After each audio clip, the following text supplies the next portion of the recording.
Thank you, Speaker, and I rise, of course, to oppose this matter of public importance, this MPI that's been moved by the Liberals in relation to their supposed commitment to ease the cost of living for Victorians, to keep communities safe, to strengthen Victoria's healthcare system, and supposedly to enable more Victorians to own their own home. And Speaker, in the words, I believe, that is most fitting of the iconic and the flamboyant lawyer, the famous barrister of Cianflone, Jackie Childs, I think there's only one phrase to describe this motion. It's outrageous, it's egregious, and it's preposterous. It's outrageous, it's egregious, and it's preposterous, Speaker.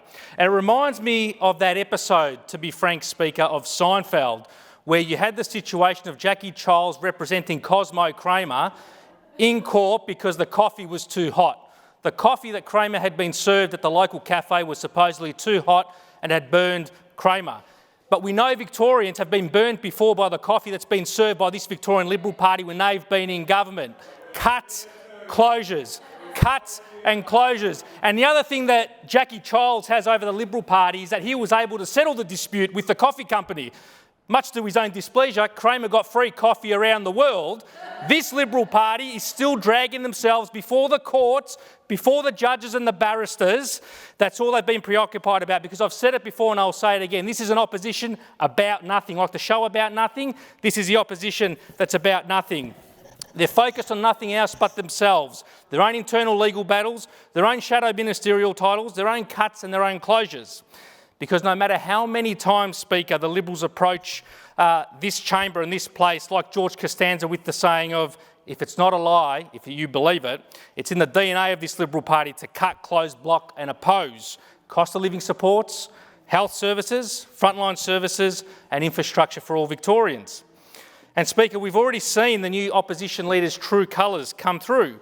On the 16th of August 2024, live on Sky News, she made it crystal clear what a Liberal budget would mean for all Victorians. And I quote, "Current spending is simply not sustainable. That means we're going to have to make cuts when it comes to our health services. Schools aren't going to be built or even fixed."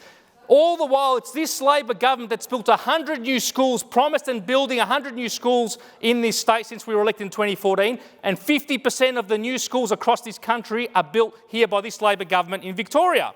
And we've seen as well, Speaker, the Liberals have already been exposed for their almost $11 billion budget black hole.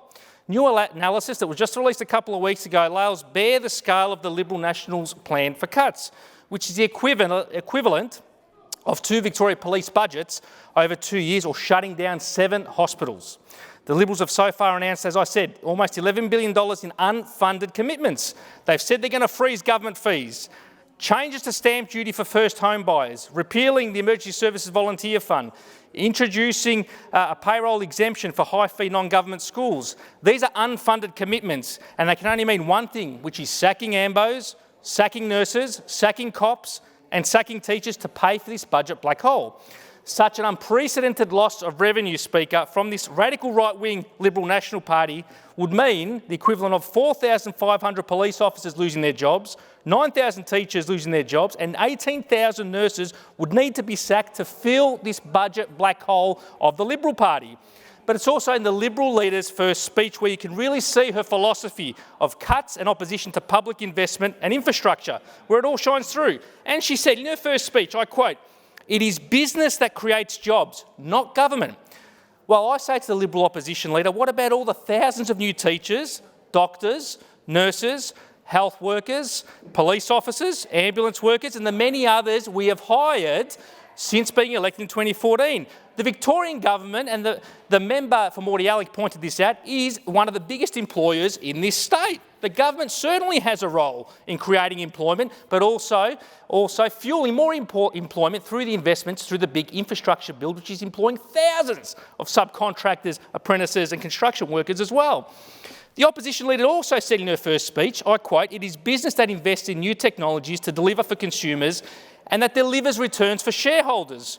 Well, what I say to the opposition leader is, what about the biggest piece of public infrastructure and technology that we've just opened via the Metro Rail Tunnel? A project that was opposed by the former Liberal state government, a project that the former federal Liberal government also opposed and refused to fund. What about those long-lasting benefits of the Metro Tunnel and what it will provide for workers, commuters and businesses along the Metro corridor?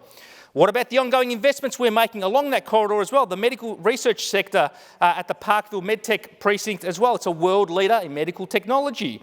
Our investments, for example, out in the north at La Trobe University through its health, wellbeing, sport and agriculture hub, which is creating thousands of jobs and thousands more of investment through the private sector. She also said in her first speech, I quote, "It is business that has the capacity to unleash human potential. So in this place, you will need to find me a champion of free enterprise." But what about, Speaker, at the role of our public teachers in the public classroom and their role in unleashing the potential of all students and all families?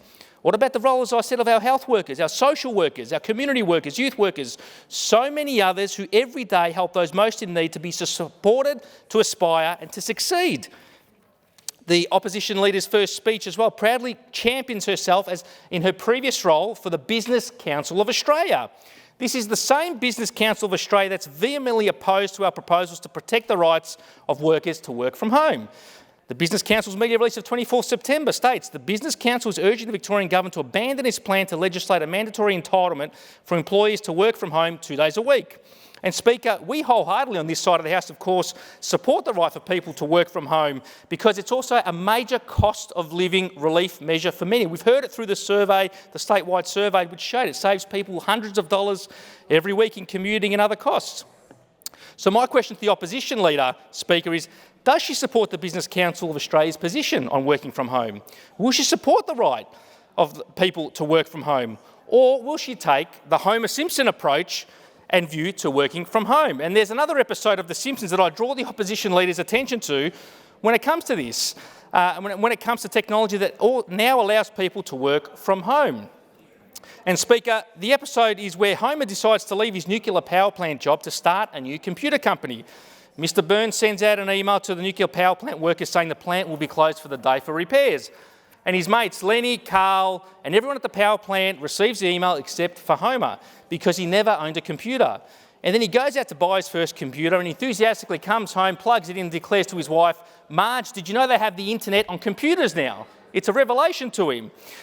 And my message to the opposition leader is, yes, there is the internet on computers now. There's also something called Teams, Zooms, Messenger, FaceTime, and much more that people can use to work from home since the Liberals were last in office from 2010 to 2014.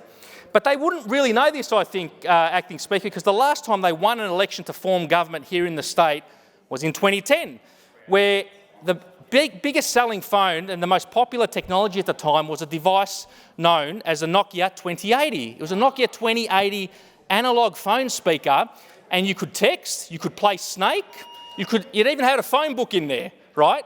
But it was a world away from where the technology is today, where people can work from home. But the number one song as well in 2010, when they last won the election, I had to look this up on the ARIA charts earlier, was a song, I Love the Way You Lie by Rihanna and Eminem. Do you remember that song? I think it's very fitting to remember that was the same time the Liberals were last elected in this state in government. And some of the lyrics that just sort of come to mind that I'll quote here.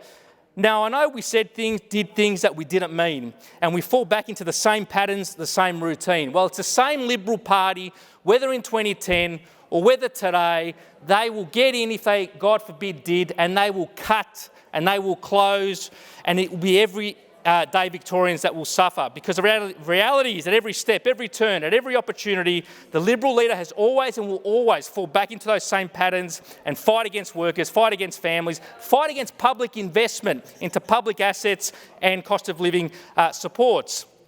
And we know as well the irony of this motion being moved this week as well, because it was the same week that she came out with her first major announcement as opposition leader, calling for a new frontline cut squad. And they wanted us as a Labor government to partner together to get on board to make their cuts ideology appear less extreme. And we, of course, refused.